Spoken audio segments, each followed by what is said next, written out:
Hey, supply chainers, wherever you are in the world, this is Sarah Barnes-Humphrey with you today. Are you ready? Let's talk supply chain.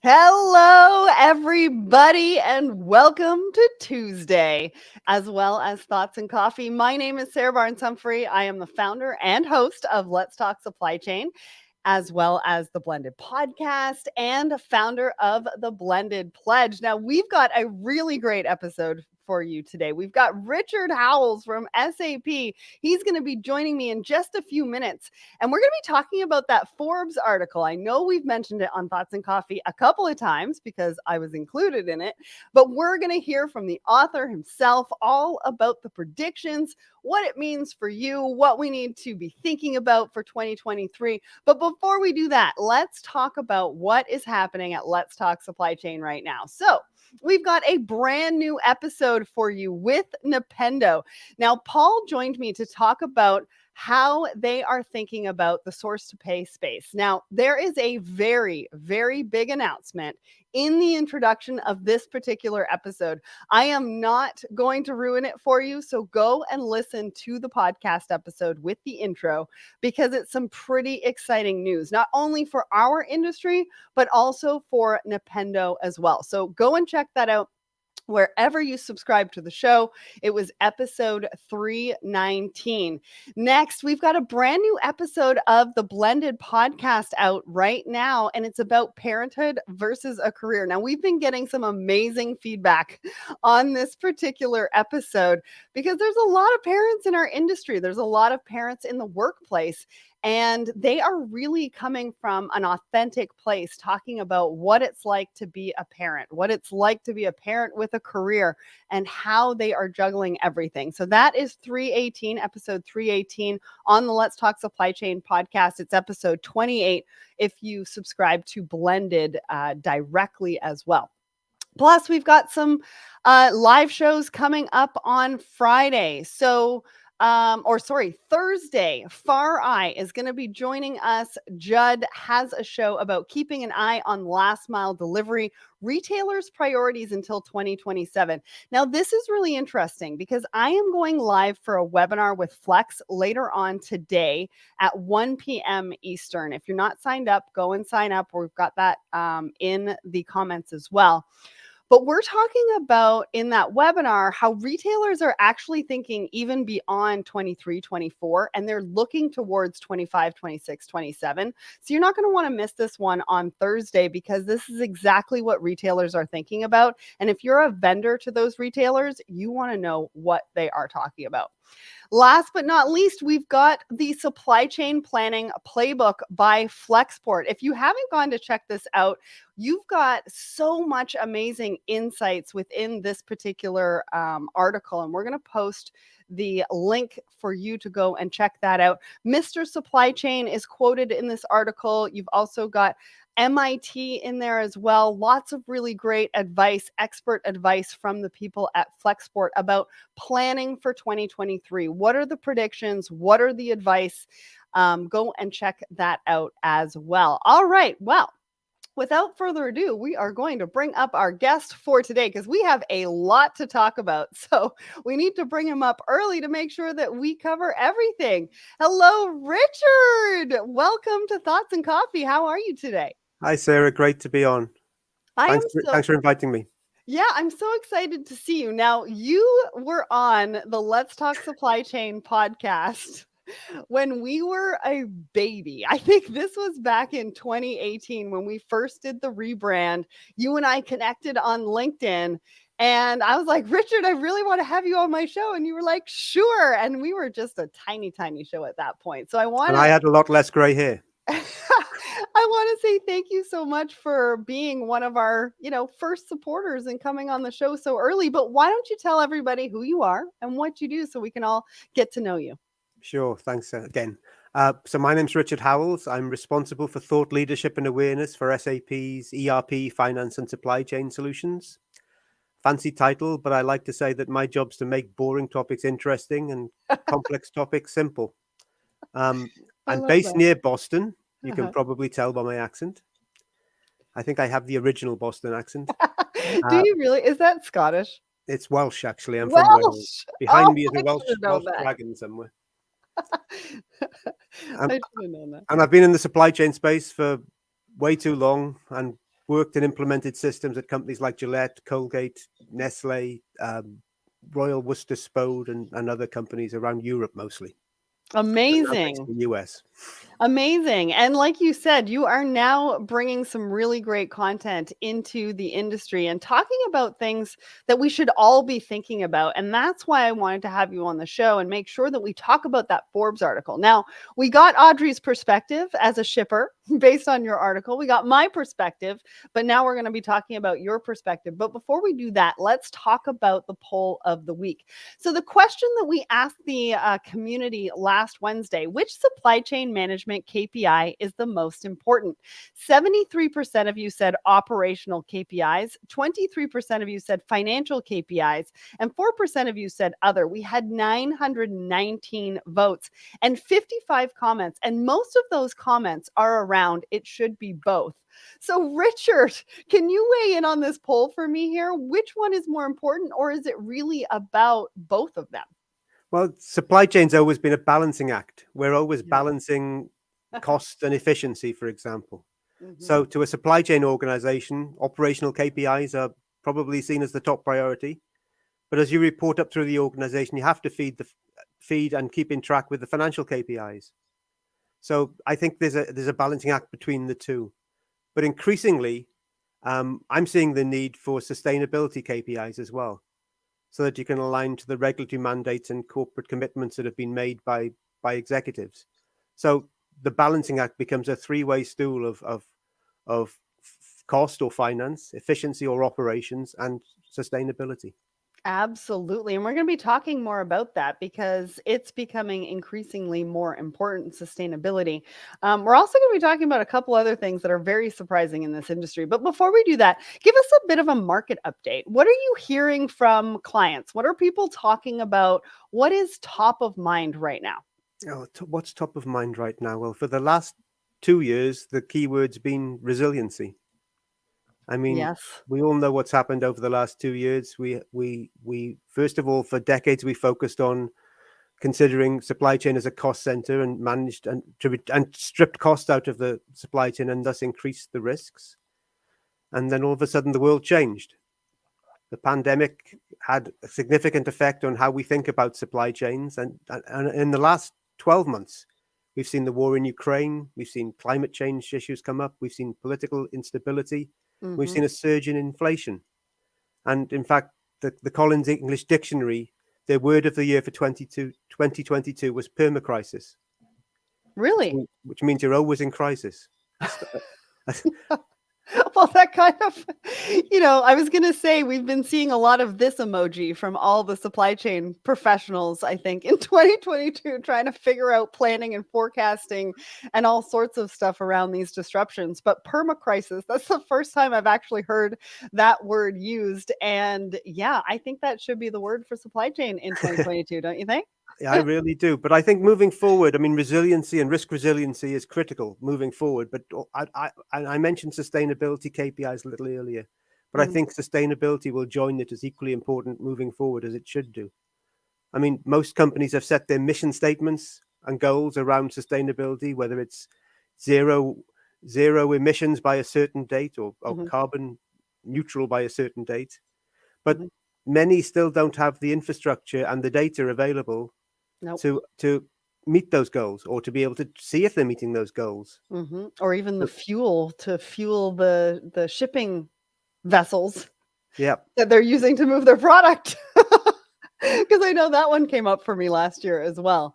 Well, thank you so much for that market update. Like I said, we're going to be talking about some of that stuff with the articles coming up. One thing that I do want to bring up before we get into that. So everybody knows that I like the Hustle newsletter. This one came out 2 weeks ago, and it's about the economics of snow and why snow costs America a fortune every year. Now, the reason why I'm bringing this up, because a lot of people are like, what does this have to do with supply chain? Well, it has everything to do with supply chain, because the people who are involved in snow removal every year have to plan. They have to plan to purchase salt. They have to plan to purchase the sand. They have to logistically coordinate all of the trucks that you see that are removing the snow. Now, Richard, you live in New England, so you know all about this. I live in Toronto, or just outside of Toronto. I know all about this. I mean, when we get a major snowstorm, which we're supposed to get on Wednesday, we can't even sometimes get out of our street because they haven't cleared it. And the logistics of those trucks need to be sent in certain areas first before they even get to us. Richard, talk to us about this. And if you haven't checked out this article, we just put the link in the comments. Go and check it out, because the information, the numbers are staggering, especially for supply chain professionals. Richard.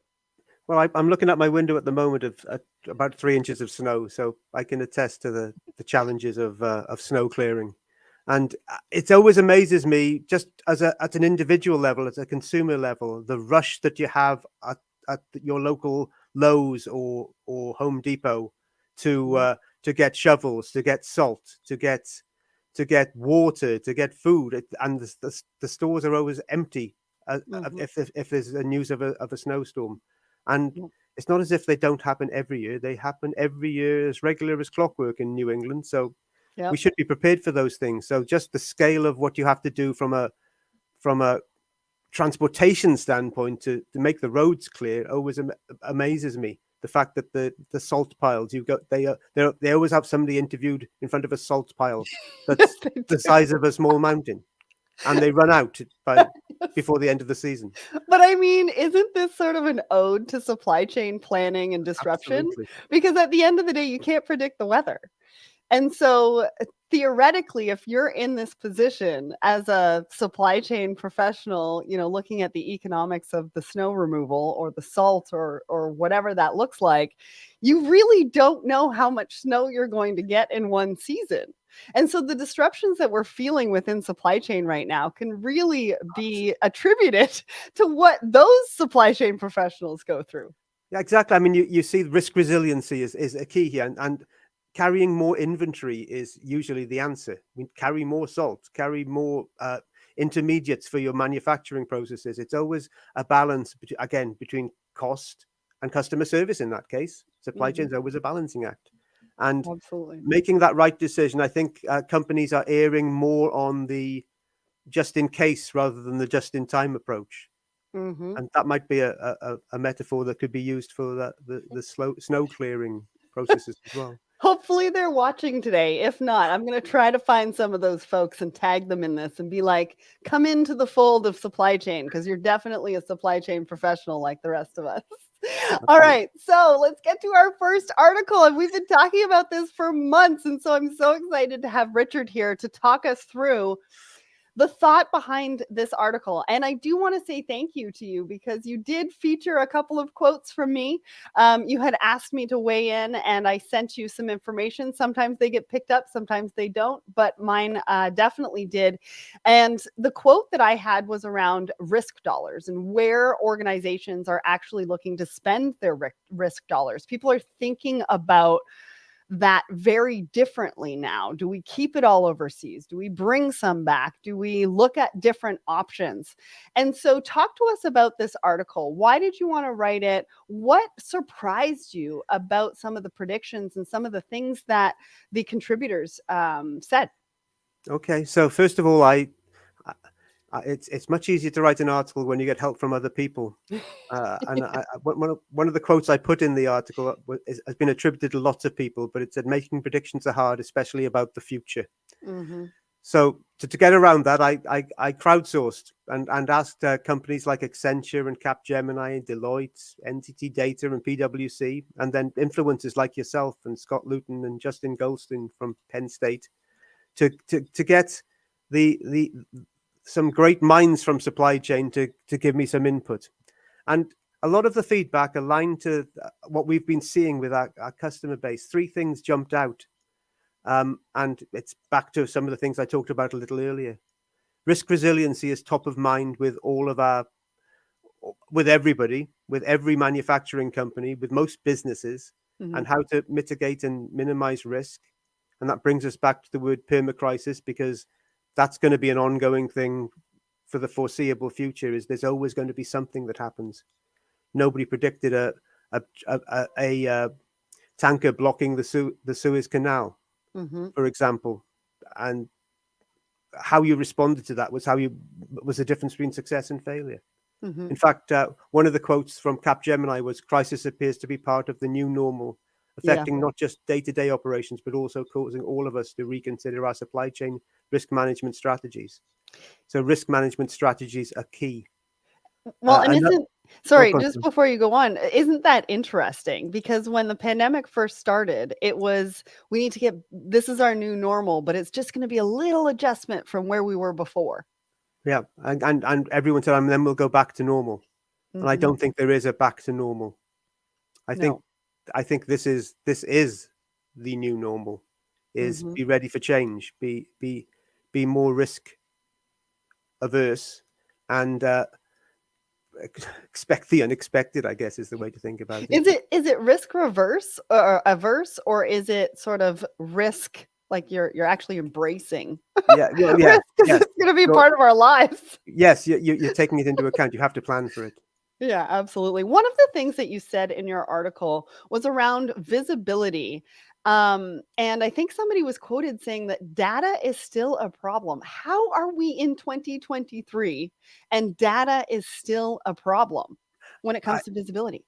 I don't think the data itself is the problem, because the reality is we've got so much data, we probably don't know what to do with it is the problem, or don't have the tools to leverage it. Yeah. We don't have the business systems that can turn that data into information, turn it into role-based information to do your job better. Because, and the level of granularity becomes important depending on the role that you play in the supply chain. You may be working on a production floor and you want real-time information about that production line. And then the plant manager might want that same information, but for all the lines, but elevated a level. And then the COO wants information across all of the plants. Again, elevated a level. So it's putting that data into the context. But there's no shortage of data, in my opinion, because we're designing smarter products that can capture real-time information about how they're performing.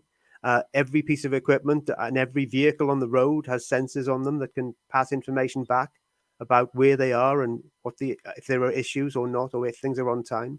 But it's putting it into the business context, I think, is the real challenge. Well, and gathering that data and knowing what to do with it. Yes. Really, right? One of the other things I think I mentioned was cybersecurity being one of the biggest risks. 35% will actually experience some type of cybersecurity challenge. What do you think about that? Is that going to be or should be a major focus for supply chain professionals in 2023? It shouldn't be a major focus for the supply chain professionals. It should be a major focus for the IT professionals to ensure that cybersecurity is taken care of. I mean, we have the tools in place to ensure that the data is secure and should be visible to the people that's allowed to see it and not to the ones that can't. It's just a case of ensuring that the systems you put in place have that security in mind, and it's designed with security in mind. Yeah, well, I also think about supply chain professionals looking at vendors for a variety of different things, especially technology vendors, right? Yes, you can bring your IT department in, but it should be a big question that we're asking those partners that we're working with as well. As an IT provider, I totally agree. Yeah. So Yes, it should I be mean a that's a major focused focus of question. our offering is ensuring the integrity and safety of the data through Yeah, the. and making sure those that you're working with are keeping that top of mind as well. So I think, maybe as a focus from a question when you're looking to work with a partner or a vendor. You also talk about sustainable supply chains being a focus of organizations in 2023. You mentioned this earlier. Talk to us about how that is becoming even more important. Okay, so I mean, we're getting pressures from everywhere to be more sustainable as businesses, whether it's governmental and industry regulations, whether it's shareholders who are not buying shares because of your sustainability record, or picking companies that Yeah. are more sustainable to invest in. We as consumers are demanding sustainable products. I mean, I want to buy a product that's designed with sustainability in mind, designed with end of life in mind. Hmm. When you design a product now, and when we talk about supply chain, we do talk about everything from design through manufacturing and planning and logistics and operations, how it's used in the field, the complete life cycle of a product. Hmm. But so you have to design with end of life in mind, how this product will be reused, or returned or recycled or returned to the earth at the end of its life. Yeah, And I want to buy absolutely. from companies who manufacture and deliver products with minimal emissions or zero emissions, Hmm. and minimal waste. And supply chain sits right in the middle of sustainability challenge. It's both a major contributor to the problem, and some of the stats that were given were really high. And I think you provided stats about the 80% of the emissions come from supply chain in a business. Hmm. And so it's a huge opportunity for improvement as well. And that's where we should be focusing on, to identify where we have excessive emissions, excessive waste, and Hmm. also excessive inequality within the workforce through the supply chain, and Yeah. eradicate it. Absolutely. So many things. Like it can be a little overwhelming, I think, for supply chain teams, supply chain professionals. Bill Lee had a question before we even got started, and now I think it's a good time for us to ask it. What is it about people that is the obstacle to digital transformation? I think it's fear. I used to do Ooh. implementations, um, in a past life, and I always used to look for the person that was the naysayer in the team, to win them over about whatever solution it was, because it's always that person that when you win them over, they become the biggest advocate moving forward, Mhm. and it's usually the person that's been there a long time and has all the information in their head, and you have to convince them that it's not a problem to put that into a business system, to digitize that system, to Mhm. digitize that process, because it helps you do your job better rather than takes your job away. So Yeah. I think it's understanding the value of Mhm. digitizing your processes and your systems is the key. Absolutely. All right, let's get to our second article. So, this is by Supply Chain Brain. Why container shipping needs digital standards. Now, we're not going to spend too much time on this, but what I do want to point out are some staggering numbers. And this goes into that question about digitization. 90% of the world trade in container shipping is still manual.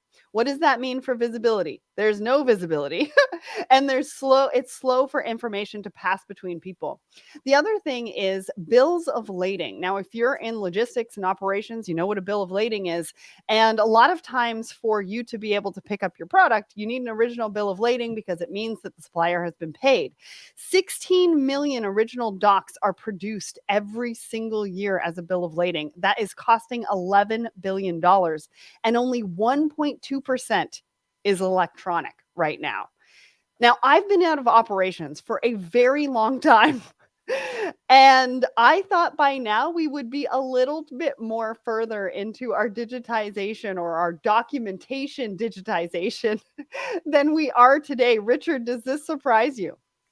It really does surprise me. I can't believe that the numbers are so low. I mean, I also read in that article around the UK are just now putting laws into place to say that a digital record is as valid as a paper record. And Mhm. I'm shocked that in 2023 that's the case, that Yep. it's not seen as valid as a paper record. Mhm. Yeah. It's it has, I mean, the amount of time that could be saved in the supply chain by digitizing that paperwork process. Not only that. But the carbon emissions, I mean, think about it. So a bill of lading, if you don't know what a bill of lading is, it's a piece of paper. Literally, it's a piece of paper and it gets passed between people during the journey of a product, right? And it's And just a list of what's on in the shipment. it is, and it's stamped original. And so when the buyer hands that into a freight forwarder, it means that they've paid the shipper, and so the shipment can actually be released to that buyer. The challenge is that original documentation has to be sent by courier to the buyer and then sent by courier to the freight forwarder so that we all have our original documentation. So as you can see, it's important because obviously we want to make sure that, the suppliers get paid, manufacturers get paid, et cetera, et cetera. But there has to be a better way of doing that. And I'm pretty sure there is a better way of doing it right now.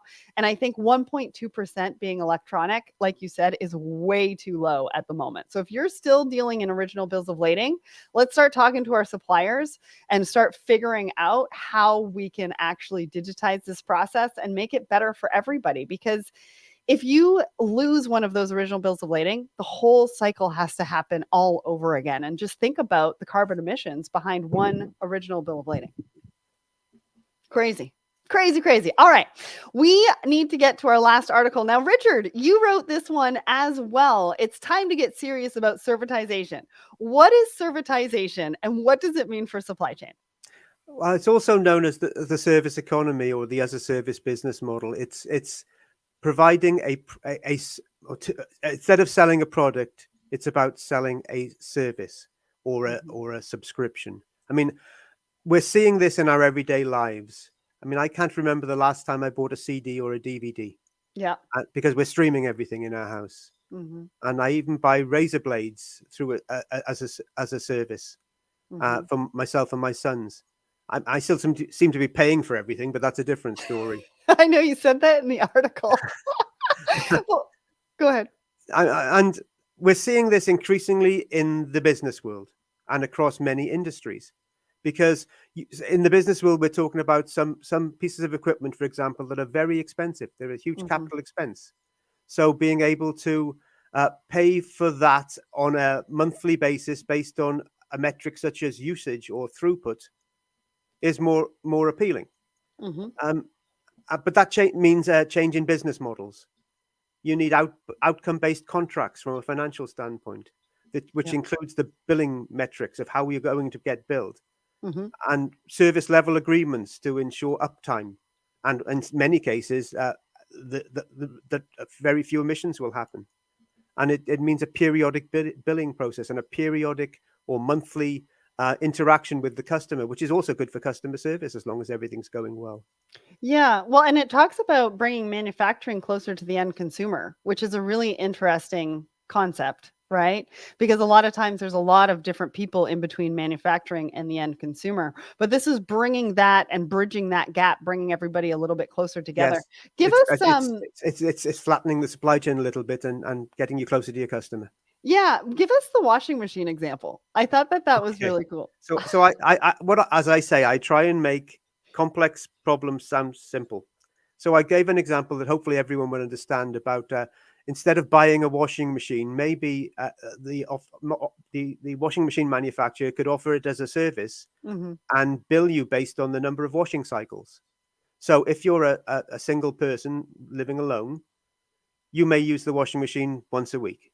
If you're a family of 5, like in my house, you use the washing machine.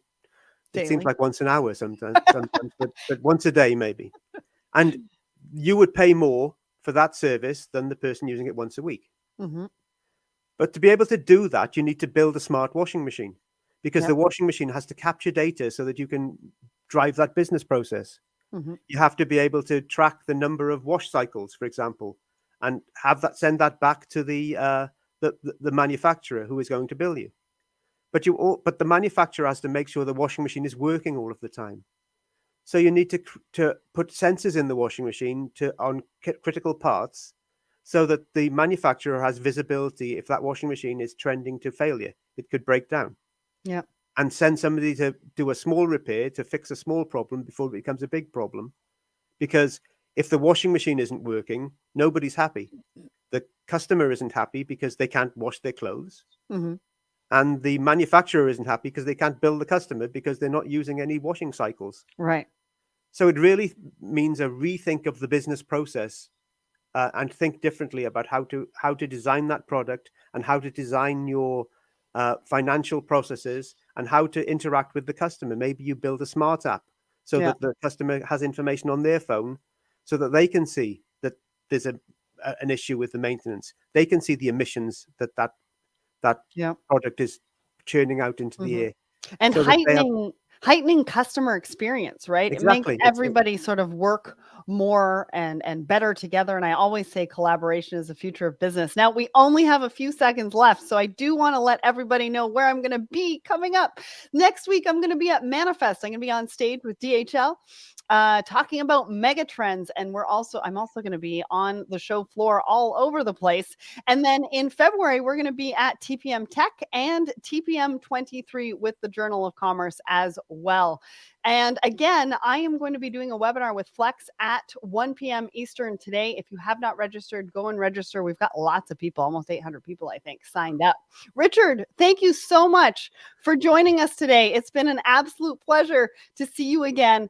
And thank you to everybody in the audience who joined us as well. Thanks, Richard. Thank you.